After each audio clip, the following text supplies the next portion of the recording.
வணக்கம். நான் கிராண்ட்மா பேசுறேன். எல்லாரும் மறக்காம சப்ஸ்கிரைப் பண்ணிடுங்க.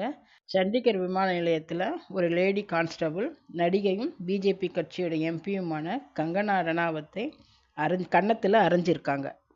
அந்த பெண் கான்ஸ்டபிள் அறைஞ்சதற்கான என்ன காரணம் சொல்றாங்கன்னா, டெல்லியில் நீதி கேட்டு போராடிய விவசாயிகள் எல்லாமே விவசாயிகளே இல்ல, காலிஸ்தான் பிரிவினைவாதிங்க. 100 ரூபாய் வாங்கிட்டு வந்து போராட்டம் பண்ணிக்கிட்டு இருக்காங்கன்னு கங்கனா ரணாவத் ட்விட்டரில் போட்டிருந்தாங்க.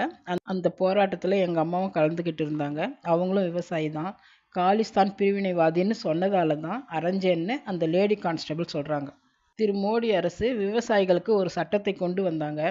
இந்த சட்டத்தை கொண்டு வந்தால் விவசாயிகளுக்கு ஆபத்துன்னு விவசாயிகள் எல்லாரும் தலைநகர் டெல்லியில் போராட்டம் பண்ணாங்க. அந்த போராட்டத்தை தான் கங்கனா ரணாவத் அவர்கள் இவங்க விவசாயிகள் இல்லை, காலிஸ்தான் பிரிவினைவாதிங்கன்னு ட்வீட் போட்டு